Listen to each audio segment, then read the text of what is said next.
El viento del atardecer corría sobre las llanuras abiertas, moviendo la hierba seca y haciendo crujir las maderas del viejo rancho. Mateo, un ganadero acostumbrado a la vida solitaria y a las jornadas duras, acababa de guardar a sus animales cuando escuchó un sonido extraño, algo que no encajaba con los sonidos normales del campo. Era un crujido suave, casi como el de un animal herido, pero con un ritmo irregular que despertó su curiosidad y también su preocupación. Con paso cauteloso, tomó su linterna y salió del establo. El cielo comenzaba a oscurecerse, anunciando una tormenta inminente. No era raro que viajeros perdidos se acercaran al rancho en busca de refugio, pero desde hacía meses no veía un rostro nuevo. Cuando llegó a la valla, apuntó la luz hacia la entrada del camino y entonces la vio, una joven sentada en el suelo, apoyada en un tronco caído, respirando con dificultad. Su ropa estaba desgarrada. El polvo cubría su piel como si llevara días caminando sin descanso, y su cabello estaba tan enmarañado que apenas se distinguía su color real. La joven levantó la cabeza al sentir la luz sobre ella, pero no dijo nada. Sus ojos, grandes y oscuros, expresaban miedo, cansancio, y algo más que Mateo no pudo identificar. ¿Estás bien?, preguntó él, sin acercarse demasiado. La joven abrió los labios, pero solo salió un susurro incomprensible. Mateo, al verla temblar, entendió que no podía dejarla allí. En el fondo, nunca había sido un hombre indiferente al sufrimiento ajeno. Se acercó con cuidado, ofreciéndole la mano. Vamos, dijo con suavidad. No puedo dejarte aquí con la tormenta encima. Ella dudó un momento, observando su rostro como tratando de decidir si él era una amenaza o una ayuda. Finalmente, apoyó su mano sobre la de él, y Mateo sintió lo frías que estaban sus dedos. La ayudó a levantarse y con paso lento, la llevó hacia la casa. Al entrar, la joven miró alrededor con una mezcla de alerta y curiosidad. Sus ojos parecían recorrer cada rincón, como si buscara rutas de escape o cosas escondidas. Mateo encendió la lámpara de aceite y la casa se iluminó suavemente. El olor a caldo recién hecho aún flotaba en el ambiente y eso pareció despertar algo profundo en la joven. Sus ojos se clavaron en la olla. Siéntate, le dijo Mateo, señalando una silla cercana. Te prepararé un plato. La joven no habló, pero sus ojos brillaron con un destello de deseo urgente. Mateo sirvió el caldo en un cuenco grande y lo puso frente a ella. La joven, sin esperar ni un segundo, tomó la cuchara con manos temblorosas y comenzó a comer con una velocidad que revelaba días de hambre. No era solo hambre de comida, era desesperación. Sus hombros se movían con cada respiración profunda, y a veces se detenía para mirar a su alrededor, como si temiera que alguien se lo arrebatara. Mateo se sentó frente a ella en silencio, observando sin juzgarla. Podía ver que la muchacha había pasado por algo terrible. Su cuerpo, aunque joven, mostraba señales de agotamiento extremo. Había raspones en sus brazos, marcas de haber dormido sobre tierra dura y moretones recientes. Pero lo que más llamaba la atención era su expresión. Incluso mientras comía, su mirada estaba cargada de tensión. Como si su mente siguiera oyendo, aunque su cuerpo estuviera a salvo. ¿De dónde vienes?, preguntó Mateo con voz baja, procurando no asustarla. La joven dejó la cuchara un instante, pero no respondió. Bajó la mirada y solo movió la cabeza negando. Mateo entendió el mensaje, no podía o no quería hablar. Decidió no insistir. Lo importante era que estaba a salvo, al menos por ahora. Cuando terminó de comer, la muchacha se llevó una mano al pecho, respirando más tranquila. Pero entonces, algo extraño ocurrió. En lugar de relajarse, empezó a mirar las paredes, las ventanas, los muebles. Mateo, que tenía buen ojo para leer gestos, se dio cuenta de que esa mirada no era simple curiosidad, era cálculo. La joven parecía evaluar el lugar como si quisiera memorizarlo todo. Puedes descansar en el granero, le dijo Mateo lentamente. Tiene una cama vieja, pero está limpia. Ella levantó la vista, y por primera vez, sus ojos mostraron un brillo distinto. No era miedo, no era hambre, era alivio. O quizá esperanza. Mateo le dio una manta y la guió hasta el granero. Mientras ella caminaba, ligeramente encorvada y con pasos débiles, él mantenía la linterna en alto, iluminando el camino. Cuando llegaron, la joven se detuvo un segundo en la puerta, como si cruzarla significara algo importante para ella. Luego entró sin decir nada. Mañana hablaremos, dijo Mateo. Descansa. Ella lo miró, y en silencio hizo un leve gesto de agradecimiento. Mateo cerró la puerta y volvió a la casa. Pero antes de llegar, escuchó un pequeño sollozo dentro del granero. No era un llanto fuerte, sino un sonido contenido, como si la muchacha hubiera guardado, durante mucho tiempo, un dolor demasiado pesado. Esa noche, mientras la tormenta golpeaba los techos, Mateo no pudo dormir. Había algo en esa joven que no encajaba, su silencio, su desesperación, su mirada calculadora. Y la sensación de que no solo tenía hambre de comida, tenía hambre de otra cosa, algo que él aún no entendía. El amanecer llegó lento, con un cielo gris que anunciaba otro día frío en las llanuras. Mateo salió de la casa con su taza de café en mano, dispuesto a revisar el ganado antes de que el sol terminara de salir. Pero mientras caminaba hacia el establo, notó algo extraño: la puerta del granero estaba entreabierta. Él estaba seguro de que la había cerrado bien la noche anterior y con cautela empujó la puerta. La joven estaba allí, sentada en la cama vieja, con la manta en las piernas, mirando el suelo. Parecía que no había dormido en absoluto. Tenía las manos unidas, pero no en señal de calma, sino como alguien que espera recibir malas noticias. Cuando escuchó los pasos de Mateo, levantó la mirada con un sobresalto. «Buenos días», dijo él con suavidad. «Hay pan y agua caliente dentro. Si quieres». La joven parpadeó varias veces antes de asentir. Era como si aún no entendiera que estaba en un lugar seguro. Mateo se dio cuenta de que necesitaba paciencia. Caminó con ella hasta la cocina. Esta vez comió más despacio, aunque todavía se notaba la ansiedad en sus movimientos. Cuando terminó, Mateo decidió intentarlo de nuevo, no sé de dónde. Vienes, empezó, pero si alguien te hizo daño, aquí no te obligaré a contar nada. Solo quiero saber si estás en peligro o si yo estoy en peligro. La joven dejó la taza temblando sobre la mesa. Tomó aire y por primera vez habló con claridad. «Mi nombre es Alba». Su voz era suave, pero cargada de algo roto, como si decir su propio nombre fuera a recordar una vida que ya no existía. Mateo asintió. «Está bien. Alba, ¿qué te pasó?». Ella bajó la mirada. Sus dedos jugaban nerviosamente con el borde de la mesa. «Vengo de las montañas. De un lugar donde las mujeres no decidimos nada». Tragó saliva. «Allí mandan hombres que creen que somos objetos, que nacimos para obedecer. Si te rebelas», cerró los ojos, «te castigan. Si intentas irte, te persiguen». Ahora todo tenía sentido para Mateo: los moretones, las heridas, el miedo. La forma en que estudiaba cada rincón de la casa. Alba había huido, y cuando alguien huye es porque teme algo peor que el mundo exterior. «¿Alguien te está buscando?», preguntó con cautela. Alba levantó la vista, y su mirada era tan directa que le erizó la piel a Mateo. «Sí, y vendrán». El silencio llenó la habitación. Afuera, el viento soplaba contra las ventanas. Mateo no era un hombre acostumbrado a los problemas ajenos. Siempre había sido independiente, sin familia cercana, sin visitas, sin obligaciones más allá del trabajo. Y de pronto, una desconocida había llegado a su vida arrastrando un peligro que no buscaba. Pero al mirarla, vio algo más allá del miedo, una determinación escondida. Alba no era solo una víctima, había tomado una decisión enorme al escapar. Y esa decisión tenía un propósito. Ella respiró hondo y agregó: «No vine hasta aquí solo para huir. Vine porque quiero vivir. Solo quiero un lugar donde no me traten como algo que se puede comprar o castigar. Quiero libertad». Sus palabras golpearon a Mateo de una manera extraña. En su vida solitaria, él nunca pensaba en esas cosas. Vivía tranquilo, sí, pero también vivía encerrado en su propia rutina. Alba, en cambio, hablaba de la libertad como si fuera un tesoro perdido. «Aquí nadie te hará daño», dijo Mateo, casi sin pensarlo. Pero en cuanto lo dijo, se dio cuenta de que había prometido algo muy grande. Algo que tal vez no podría cumplir. A media mañana, Mateo salió a revisar el ganado mientras Alba permanecía dentro. Sin embargo, al volver hacia la casa, notó huellas frescas en la tierra, huellas de caballo. Y no eran suyas. Un sudor frío le recorrió la espalda. 3 hombres habían sido vistos días atrás, rondando los ranchos vecinos, preguntando por una muchacha de ojos oscuros que escapó de donde no debía. Ahora Mateo sabía exactamente de quién hablaban. Entró rápido a la casa. Alban dijo con voz tensa: «¿Cuántos te buscan?». Ella no dudó: 3. Pero no se detienen hasta encontrar lo que se les escapó. Mateo la miró. No era solo miedo lo que veía en ella. Había algo más profundo, como si estuviera observándolo, tratando de descubrir si era alguien en quien podía confiar. Y entonces, como si hubiera leído sus dudas, Alba habló: «No quiero causar problemas, Mateo. Si me voy ahora, quizás ellos se alejen. Pero si me quedo, tú también estarás en peligro». Mateo apretó la mandíbula.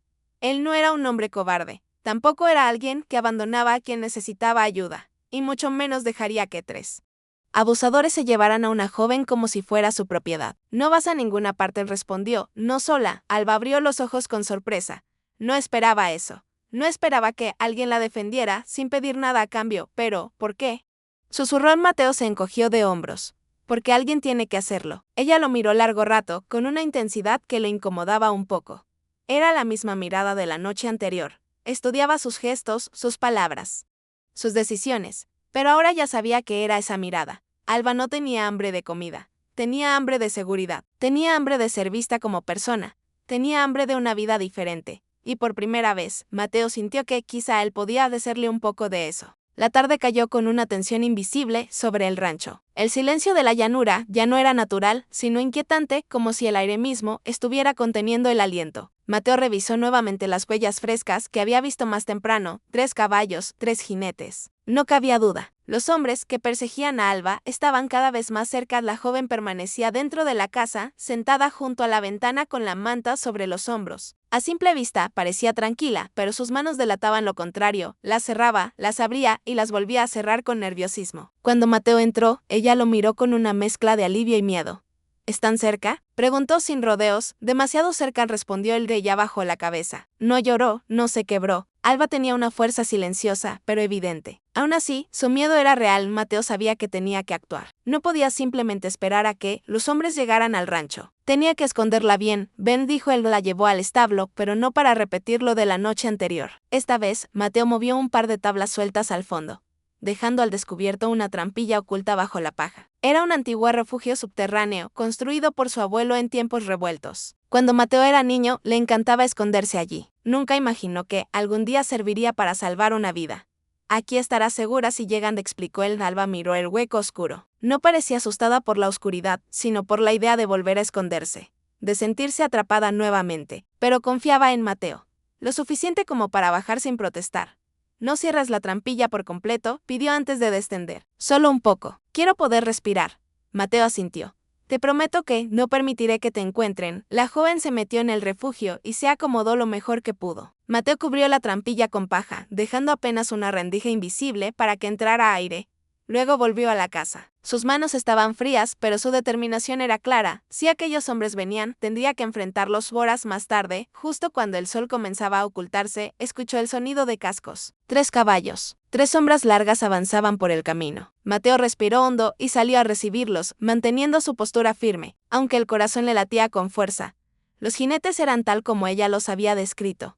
Hombres duros, con miradas afiladas y rostros marcados por la violencia. Uno de ellos, el más alto, alzó la voz: buenas tardes. Buscamos a una chica, morena, ojos oscuros, ropa rasgada. Pasó por aquí, ¿verdad? Mateo cruzó los brazos. No he visto a nadie. El hombre alto sonrió, pero no era una sonrisa amable. Más bien un gesto de burla, como si ya hubiera escuchado esa mentira muchas veces. No te estamos preguntando por curiosidad, ganadero. Esa muchacha nos pertenece. Si la estás escondiendo, nos lo vas a decir. De una forma u otra, Mateo apretó los dientes. Sabía que esa confrontación era inevitable. Aquí no pertenece nadie, respondió. Mucho menos a ustedes. El ambiente se volvió más tenso que una cuerda a punto de romperse. Los hombres bajaron de sus caballos, rodeando a Mateo como lobos hambrientos. Pero antes de que cualquiera pudiera hacer algo, el hombre alto levantó la mano. Mira, no queremos problemas contigo. Solo queremos lo que es nuestro. Entraremos a mirar y si no está, nos iremos. Fácil, ¿no? Mateo sintió un golpe de rabia en el pecho. Lo que es nuestro. Esa frase era exactamente de lo que Alba huía. No podía permitir que esos hombres metieran un pie en su rancho como si todo les perteneciera. Nadie entran, dijo con tono firme. La tensión explotó. Uno de los hombres se abalanzó sobre Mateo, empujándolo con fuerza. Mateo cayó de espaldas, pero se levantó de inmediato. No era un hombre acostumbrado a pelear, pero tampoco era débil. Esa fue la señal para que Alba actuara. Desde el establo, había escuchado todo, y el miedo que la había mantenido escondida se transformó en algo más profundo: furia. Había huido toda su vida. Esta vez no iba a hacerlo. Apareció de la nada, silenciosa, moviéndose con rapidez entre las sombras. Tomó una herramienta metálica del establo y golpeó a uno de los hombres en la pierna. El hombre cayó al suelo con un grito de sorpresa. «¡Corre, Mateo!», gritó ella, pero Mateo no corrió. En lugar de eso, se lanzó contra el segundo hombre que intentaba atraparla. Ya no eran un ganadero y una fugitiva. Eran un equipo improvisado, pero un equipo al fin y al cabo. Los 3 atacantes, sorprendidos por la resistencia, retrocedieron unos pasos. No esperaban que una joven y un ganadero, sin experiencia en armas, se defendieran con tanta determinación. El hombre alto miró a Alba con frustración. «¿Sabes lo que robaste?», le escupió. «¿Sabes lo que eso significa?». Mateo se giró hacia Alba, confundido. Ella no respondió. Su respiración era agitada, pero su mirada firme. Finalmente, los hombres decidieron retirarse. «Por ahora, volveremos», amenazó uno. «Y lo haremos cuando estén dormidos». Cuando se marcharon, el silencio regresó, pero ya no era el mismo silencio tranquilo del campo. Era un silencio cargado de peligro. Y de secretos. Mateo miró a Alba. «¿Qué robaste?». Ella sostuvo su mirada, sin huir esta vez. «La verdad», respondió. «Y ellos harán cualquier cosa para recuperarla». La noche cayó sobre el rancho con una oscuridad más pesada que de costumbre. No era solo la falta de luna lo que encendía la inquietud en el aire, sino la amenaza que aún flotaba entre los establos y la casa. Los hombres volverían. Mateo lo sabía, y Alba también. Sin embargo, mientras él cerraba ventanas y revisaba candados, ella permanecía frente a la mesa, sosteniendo un pequeño cuaderno gastado con ambas manos, como si fuera lo último que poseía. Mateo se acercó lentamente. ¿Ese cuaderno? ¿Es eso lo que ellos quieren?, preguntó, sin quitar los ojos del objeto. Alba respiró profundo y con un gesto de resignación lo abrió. Las páginas estaban llenas de nombres, fechas, anotaciones y símbolos que parecían códigos. Algunas hojas tenían manchas de barro y lluvia, otras estaban arrugadas, como si hubieran sido arrancadas y luego pegadas nuevamente. Este cuaderno, dijo con voz baja, contiene los nombres de todas las mujeres que desaparecieron de mi comunidad y de las comunidades vecinas. Sus dedos temblaron al pasar la página. Ellos anotaban quién obedecía, quién se rebelaba, quién debía ser castigada y quién no volvía. Mateo sintió un escalofrío. No era un simple diario, era una prueba, un registro del abuso sistemático que gobernaba aquel lugar escondido en las montañas. Cuando escapé, continuó Alba, lo tomé. No debía hacerlo. Era lo único que podía usar contra ellos, lo único que podría obligarlos a pagar por todo lo que han hecho. Pero ellos lo saben. Por eso no se detendrán. Mateo observó el cuaderno como si fuera un arma, y, de alguna manera, lo era.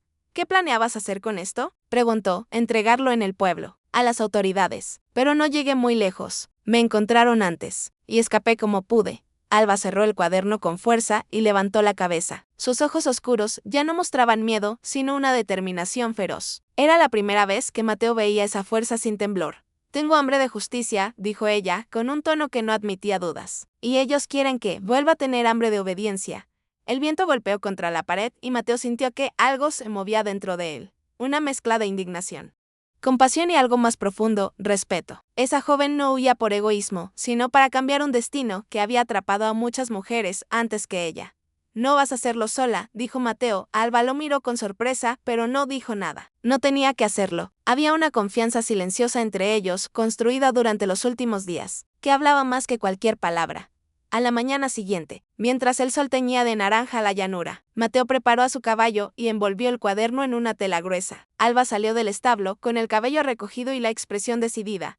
No es seguro ir por el camino principal, dijo. Ellos lo vigilarán. Entonces iremos por el río, respondió Mateo. No es fácil cruzarlo, pero nos dará ventaja. Alba sintió. Ella conocía rutas, escondites, senderos que no aparecían en ningún mapa. Juntos, avanzaron hacia el arroyo, cuidando cada huella, cada rama rota, cada sombra, pero, como ella había anticipado, los hombres no tardaron en aparecer. Los vieron primero en la distancia, 3 figuras a caballo, moviéndose como lobos que siguen el rastro de una presa. Alba sintió un nudo en la garganta. No podemos correr, dijo ella. Ellos tienen mejores caballos. Mateo miró el terreno. Había un tramo pedregoso cerca del río, un lugar difícil para montar, pero perfecto para esconderse. Trazó un plan rápido. Vamos, sígueme. Se deslizaron por un camino estrecho y descendieron hacia un borde rocoso, donde el ruido del agua podía cubrir sus pasos. Los jinetes no tardaron en llegar al punto donde el rastro se perdía. Los escucharon hablar, discutir, maldecir. El hombre alto parecía más furioso que nunca.